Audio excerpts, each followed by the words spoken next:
I guess you're looking for a place where you can perhaps find or confront fear. I think anytime you take on nature, you're exposing yourself to things beyond your control. Mount Everest is the tallest mountain on the planet, a miracle of nature that has fascinated people for millennia, capturing their imagination. For as long as it has existed, humans have sought to climb it, to reach the summit and conquer nature. For many people, it is a lifelong goal that they spend years training for. But even for seasoned mountain climbing veterans, Mount Everest can pose a serious challenge, and many do not survive the endeavour. Currently, it is estimated that there are around 200 corpses on Mount Everest. The severe biting cold preserves them in place, like a snapshot in time. It is normal to encounter corpses of those that died decades ago, preserved as if they died yesterday. 26,247 feet above sea level, the Everest Death Zone stands as a realm of extremes where survival hangs by a thread.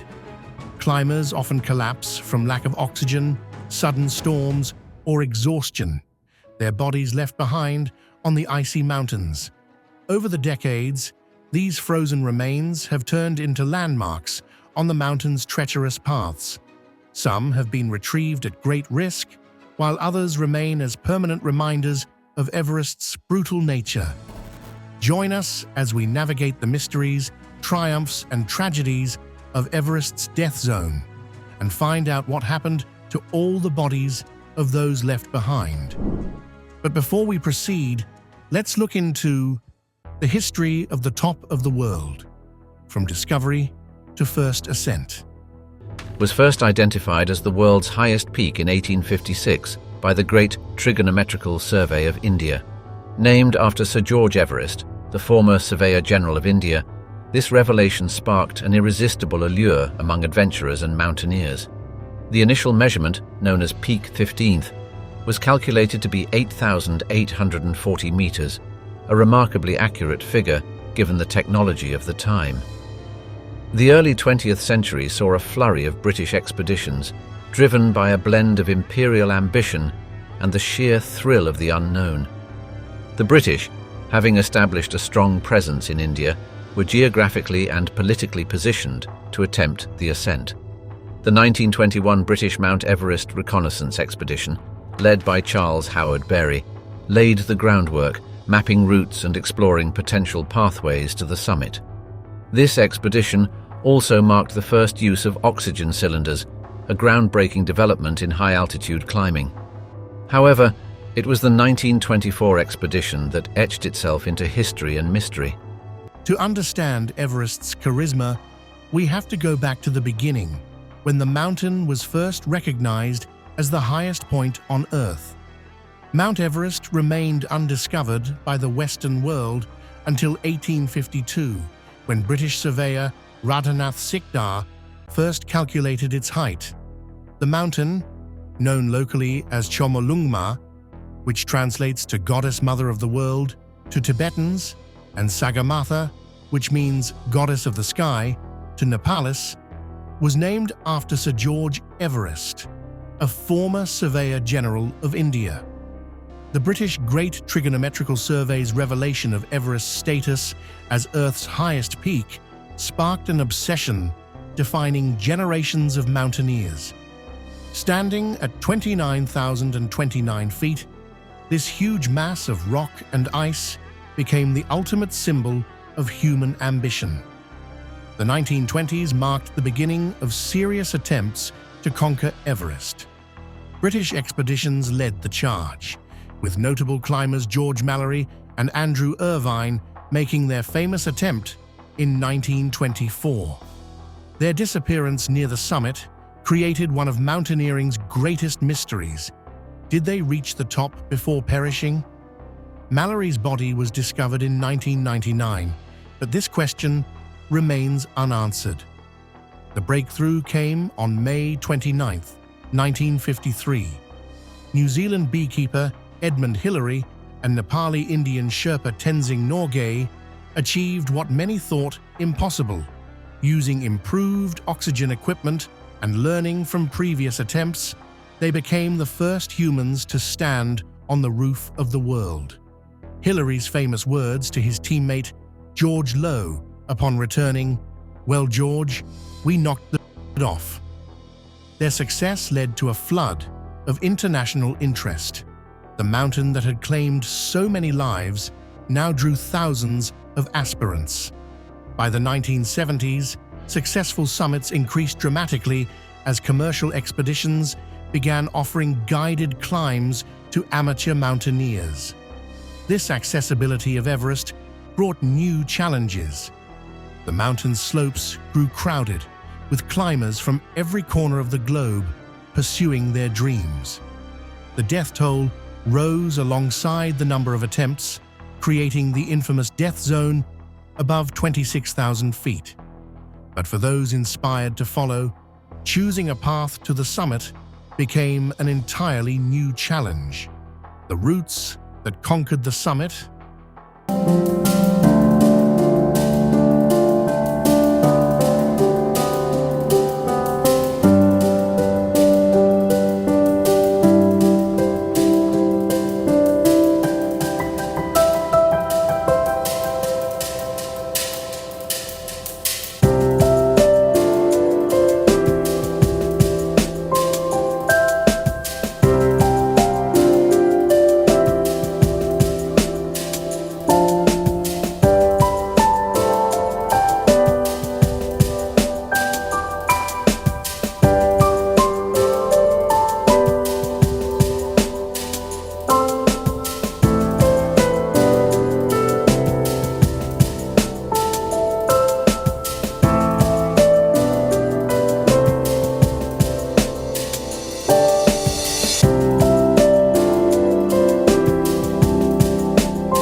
to Everest summit presents climbers with two distinct challenges: the South Col route from Nepal and the North Col route from Tibet. Each path carries its own set of deadly obstacles, pushing adventurers to their absolute limits. The South Col route stands as the most traveled path to the summit. Following the footsteps of Sir Edmund Hillary and Tenzing Norgay is historic ascent. This journey begins at base camp and winds through the scary Khumbu Icefall, a maze of shifting ice blocks and deep cracks. Climbers navigate this section using aluminum ladders and fixed ropes, often crossing breathtaking gaps above 1,000-foot drops. Beyond the icefall lies the Western CWM, nicknamed the Valley of Silence. This deceptively peaceful stretch acts as a natural solar reflector, creating scorching temperatures despite the altitude. Climbers must then tackle the Lhotse face, a 4,000-foot wall of blue ice with slopes reaching 40 to 50 degrees, before arriving at the South Col. The North Col route presents a different set of challenges. Starting from Tibet, this path attracts experienced climbers seeking a more technical adventure. The route bypasses the Khumbu Icefall but introduces its own hazards with the North Ridge, which is a razor-sharp edge requiring precise footwork, and the Three Steps, which are near-vertical rock faces demanding technical climbing skills. Weather patterns significantly influence route selection. The South Col route benefits from better weather forecasting and more stable conditions during the pre-monsoon season, which is between April and June. The North Col route, while generally colder and windier, offers a shorter approach to the death zone. Accessibility plays a crucial role in route choice. Nepal's political stability and well-developed infrastructure make the South Col route logistically easier. The Tibetan side requires additional permits and faces occasional border closures, yet attracts climbers with its lower costs and smaller crowds. Both routes converge in the death zone above 26,000 feet, where the real battle begins. Here, among the scattered remnants of previous expeditions, climbers face their ultimate test, a brutal combination of extreme altitude, harsh weather, and their own physical limitations. Beyond the routes, Everest's ultimate challenge lies within the perilous death zone. Understanding the death zone, a climber's graveyard. As climbers start to get within striking distance of the summit, they enter an area known as the death zone. The death zone is the area above 26,000 feet. So many more accidents. At 26,000 feet above sea level lies a haunting realm known as the death zone, nature's most unforgiving territory where human survival hangs by a thread. The air at this altitude contains just 33% of the oxygen found at sea level, creating an environment so hostile that every breath becomes a desperate gasp for life. The human body faces catastrophic challenges in this harsh environment. Blood thickens to a molasses-like consistency, brain function deteriorates rapidly, and the simplest tasks become Herculean efforts. Climbers experience a terrifying phenomenon called high-altitude cerebral edema, HACE, where the brain swells inside the skull, leading to severe confusion, hallucinations, and potentially fatal decisions. Additionally, the extreme altitude can also result in altitude sickness, which further complicates the climber's ability to function. Temperature readings plunge to minus 51 degrees Celsius. This results in a heart rate spike and severe dehydration despite increased fluid intake. The death zone's contradiction lies in its preservation abilities. Bodies of fallen climbers remain frozen in time, forming an unsettling sight for climbers. The extreme cold and lack of humidity act as natural preservatives, preventing decomposition and maintaining the bodies in nearly fresh condition. The body's inability to acclimatize at such heights makes the death zone particularly lethal. The human body literally begins to die in this environment, with cells unable to regenerate due to lack of oxygen. Even with supplemental oxygen, climbers can only survive for a limited time in the death zone, typically 16 to 20 hours, before they must descend or risk death. Yet, even in the death zone, there's a group whose strength and resilience keep climbers alive: the Sherpas. The Sherpas and their essential role on Everest. Towering saga of Mount Everest, the Sherpas, an ethnic group indigenous to the Nepalese Himalayas, have long been the unsung heroes. Their invaluable contributions to mountaineering on Everest are steeped in a rich history of bravery, skill, and an intimate connection with the mountains they call home. The role of Sherpas in Everest expeditions transcends mere physical support. Beneath the towering peaks of Mount Everest lies an extraordinary tale of strength, resilience, and unwavering dedication. The story of the Sherpa people. Native to the Khumbu region of Nepal, these remarkable individuals have carved their legacy into the icy walls of Mount Everest, becoming synonymous with high-altitude mountaineering excellence. The Sherpa people, whose name translates to Eastern people, have inhabited the Himalayan valleys for generations, developing unique genetic adaptations that allow them to thrive in high-altitude environments.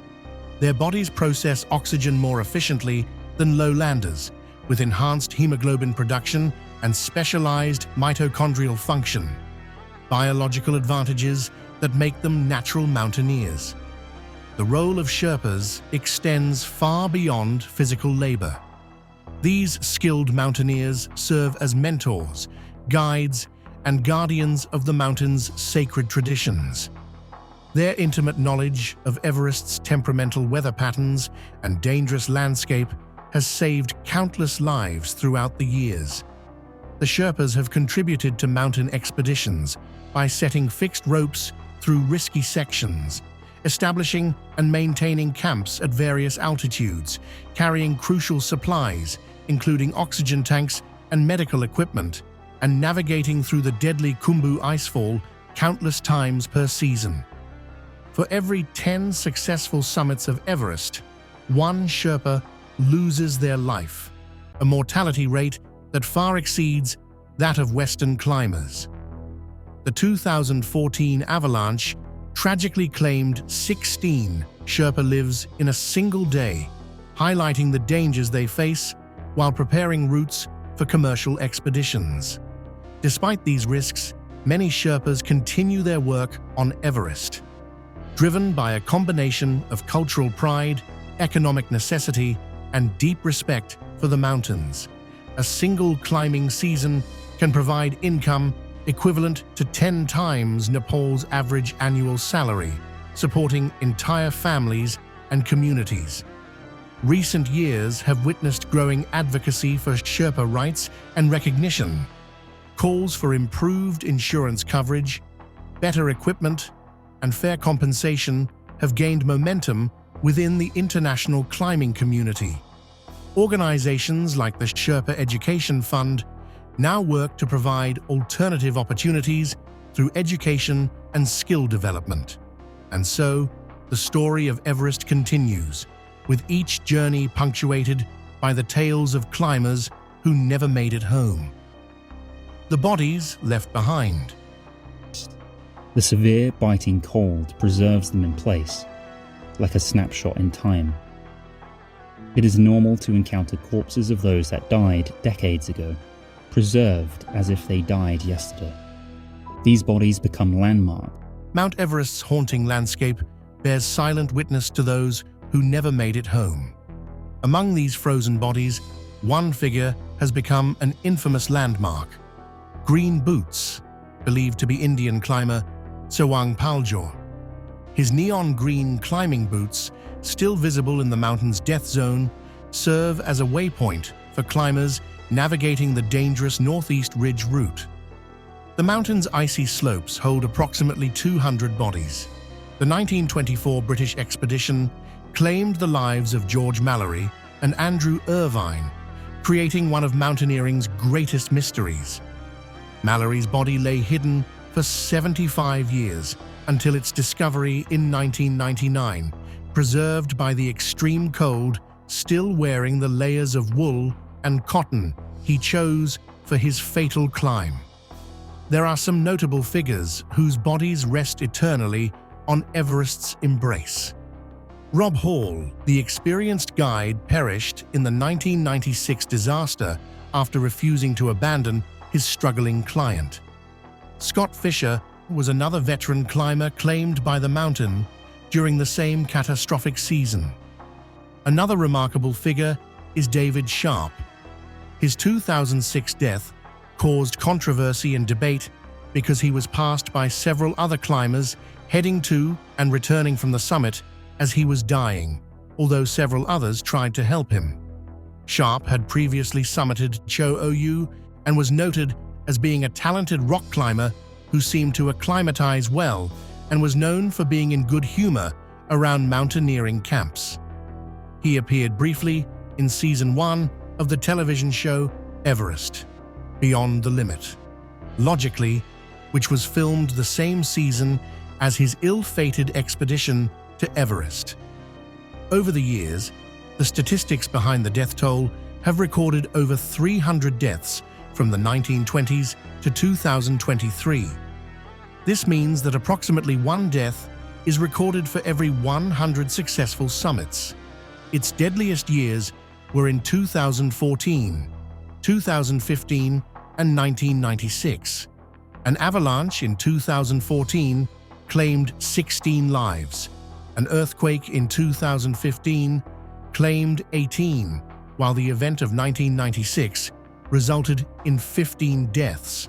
Some bodies have become such established landmarks that expedition leaders use them as navigation references during ascents. The preservation of these bodies in the death zone, where temperatures remain well below freezing and the air lacks moisture, results in a well-preserved time capsule. Clothing remains bright, equipment stays intact, and features remain recognizable decades after death. While some climbers become legends, others leave behind tales of near-miraculous survival and unimaginable loss. Painful stories of Everest, tales of triumph and tragedy. In 1996, a terrible storm hit Mount Everest, trapping several groups of climbers in a dangerous area called the Death Zone.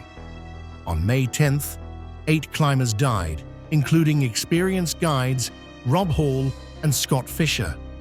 This tragedy, later described in John Krakauer's book Into Thin Air, showed the risks of crowded and commercial climbing trips on the mountain. Among the countless heartbreaking stories, Frances Arsentiev's story stands as one of the most haunting. Known as Sleeping Beauty, she became the first American woman to reach Everest's summit without supplemental oxygen in 1998. During her descent, she collapsed from exhaustion and severe frostbite. Her husband, Sergei, made multiple desperate attempts to save her, losing his own life in the process. Climbers passing by could only watch helplessly as she lay dying, her last words reportedly being, "Please don't leave me." The 2014 avalanche struck another devastating blow to the Everest climbing community. 16 Sherpas lost their lives while setting fixed ropes through the treacherous Khumbu icefall. Yasuko Namba's story embodies the cruel irony of Everest's triumph and tragedy. At 47, she achieved her dream of becoming the oldest Japanese woman to reach the summit. Her celebration proved short-lived. Caught in the same 1996 storm, she was found unconscious near Camp 4. Despite rescue attempts, the extreme conditions forced climbers to leave her behind, a decision that haunts survivors to this day. From stories of death to a remarkable survival story, Beck Weathers' survival story defies medical explanation. Left for dead twice during the 1996 disaster, he somehow survived 18 hours exposed to the brutal elements. Despite severe frostbite, resulting in the loss of both hands, his nose, and parts of his feet, he also underwent extensive facial reconstruction. Despite these painful losses, retrieving bodies from Everest is fraught with obstacles that few can overcome. Why so many bodies are left behind.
The harsh reality of Mount Everest's death zone presents a difficult choice. Rescuing fallen climbers comes with an enormous cost, both in terms of money and lives. A single recovery mission can exceed $70,000, with specialized high-altitude teams needing extensive resources and equipment. These operations require precise weather conditions, multiple oxygen tanks, and additional Sherpas to assist, each factor increasing the already significant expenses. The technical difficulties are equally daunting. Bodies frozen in the mountain's ice and rock need careful extraction to avoid damage, while those in dangerous positions near cliffs or crevasses pose life-threatening risks to recovery teams. The freezing temperatures and low humidity create an environment where bodies stay remarkably intact, essentially freeze-dried by the elements. This preservation leads some families and mountaineering communities to see Everest as a natural final resting place, honoring the climber's connection to the peak they sought to conquer. However, climate change is starting to disrupt this fragile balance.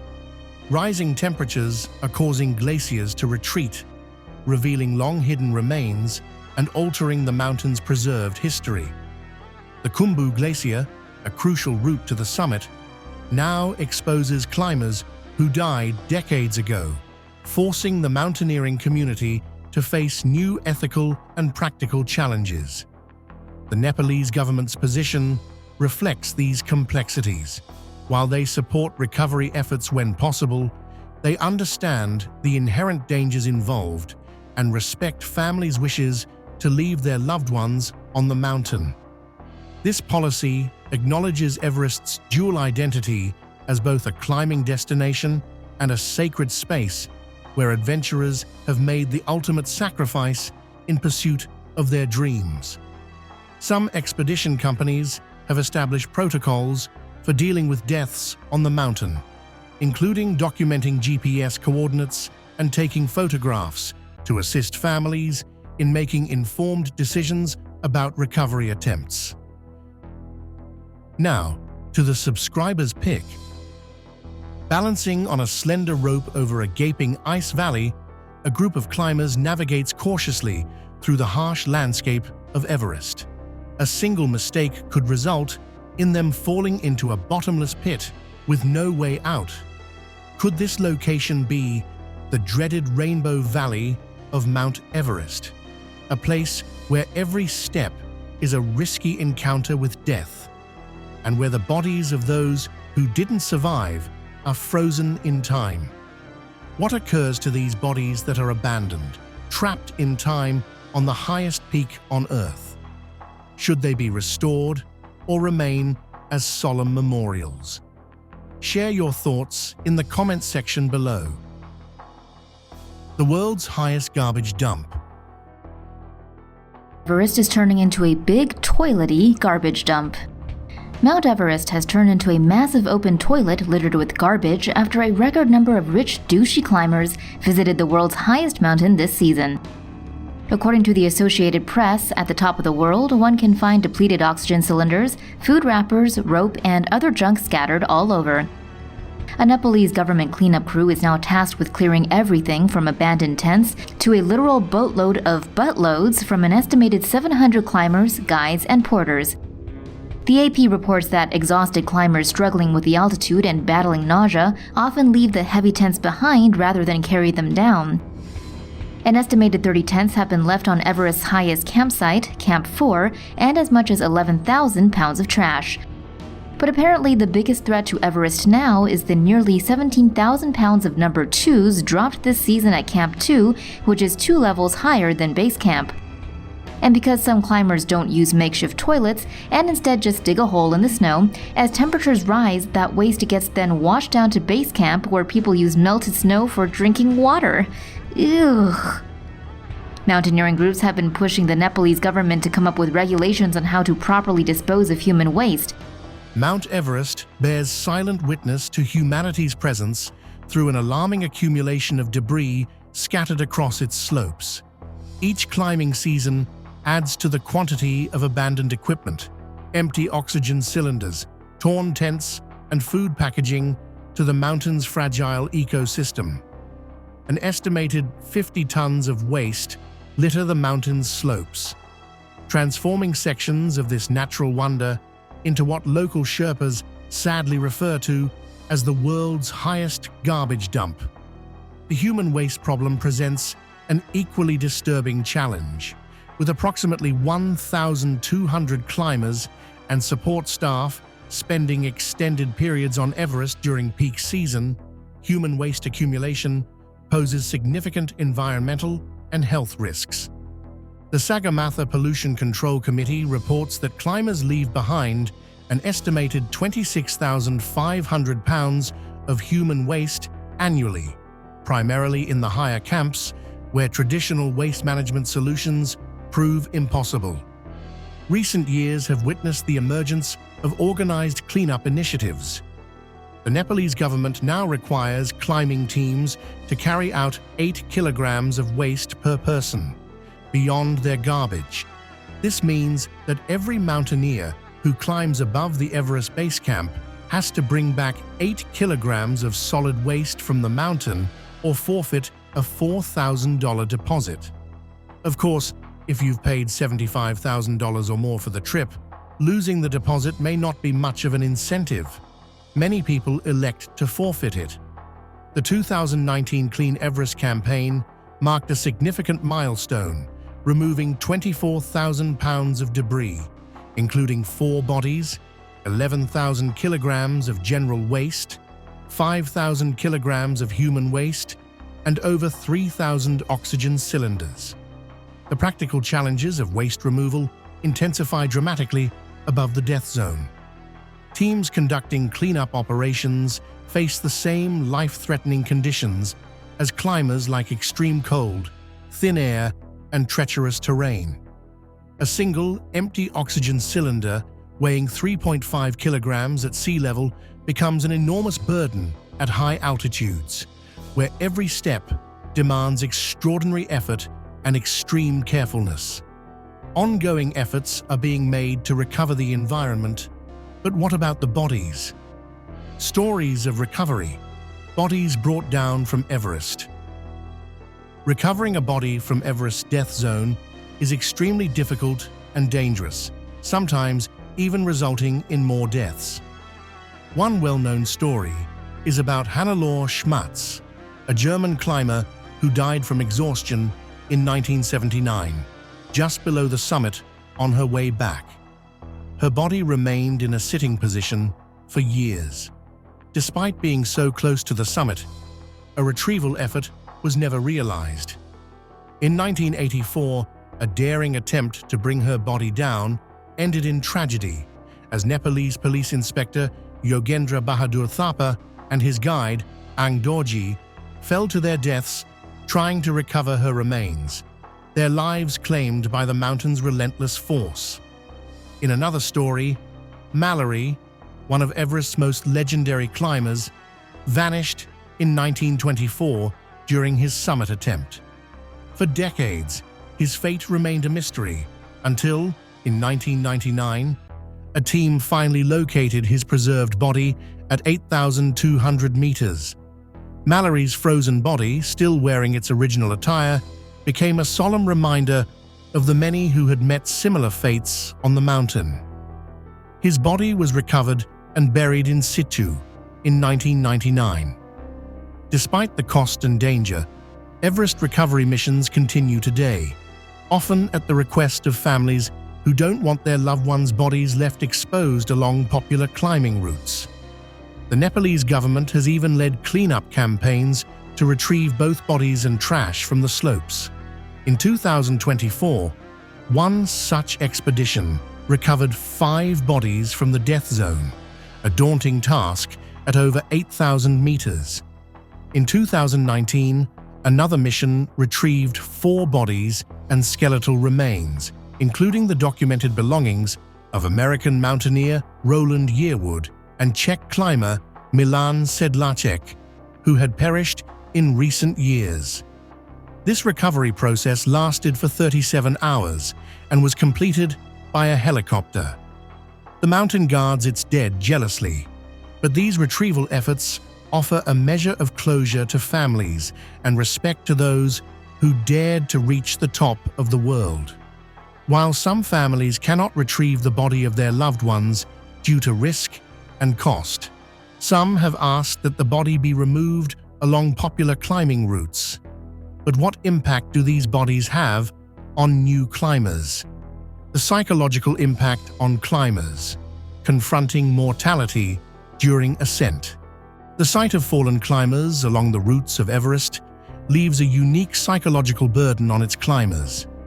Each frozen figure serves as a reminder of nature's raw power and human fragility, turning what starts as an adventurous pursuit into a profound confrontation with mortality.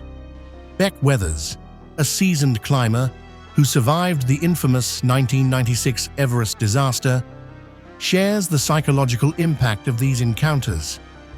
You're not just climbing past a body, you're witnessing someone's final moments frozen in time. It forces you to question your own choices and mortality in ways few other experiences can. Despite this psychological challenge, experienced guides use specific techniques to help climbers mentally prepare for these encounters, like briefing the climbers to focus on mental resilience and teaching climbers to acknowledge their feelings without becoming overwhelmed. The psychological impact often lingers long after descending from the mountain. Dr. Ken Kamler, a high-altitude medical expert who treated survivors of the 1996 disaster, highlights that many climbers experience symptoms similar to PTSD. The impact isn't always immediate. Some climbers process these experiences months or years later, describing vivid flashbacks and persistent questions about their own mortality. Junko Tabei, the first woman to summit Everest and a Japanese climber, provides a perspective on life and death in the mountains. After encountering multiple bodies during her ascent, she gained profound insights that reshaped her relationship with mountaineering. Her diary entries reveal how these experiences transformed her outlook. Each step became a meditation on life itself. The mountain taught me that success and survival are often separated by the thinnest of margins. The psychological impact reaches beyond individual climbers. It also influences entire expeditions. Teams frequently report changes in group dynamics after passing the first body. Some members become more cautious, while others grow increasingly determined. The ethical debate: should bodies be removed? The question of whether bodies should be removed from Everest cuts to the heart of the mountain's legacy, its harsh environment, and the values of those who climb it. For many, retrieving the bodies is seen as a fundamental act of respect and an effort to honor the deceased and ease the burden on other climbers who pass by these silent markers of Everest's toll. Seeing a body, after all, can be deeply unsettling, a constant reminder of the risk that awaits in every step. There's also the environmental impact to consider. Bodies, once preserved by Everest's icy temperatures, eventually decompose under the harsh sun, leaving behind not only a physical but a biohazard footprint on the mountain's landscape. Some argue that just as trash is regularly cleared from Everest, human remains should be recovered for environmental stewardship. On the other hand, some feel that bodies should stay where they fell. The mountain, in many ways, is a sacred space for climbers. It is a natural resting place for those who lost their lives pursuing a dream. For some families, leaving their loved one on Everest is a way to honor that ambition, a symbol of their climber's final resting place, preserved by the mountain they cherished. It is notable to reiterate that retrieving bodies is also extremely difficult and costly, sometimes requiring dangerous operations that put additional lives at risk. Culturally, Everest has become known as a place where fallen climbers remain part of the mountain, creating an unspoken understanding that reaching the summit comes with the possibility of never returning. Some families, however, wish to bring their loved ones home, believing that recovery provides a necessary sense of closure. Others view the mountain itself as a fitting memorial, honoring final requests to stay forever on Everest. Over time, climbers' bodies have become part of Everest's landscape, forming an emotional and symbolic bond between climbers past and present. Whether removed or left to rest, the presence of these fallen climbers remains both a cautionary tale and a tribute to the human spirit's relentless pursuit of the extraordinary. Everest's most unbelievable records, feats that defy the limits.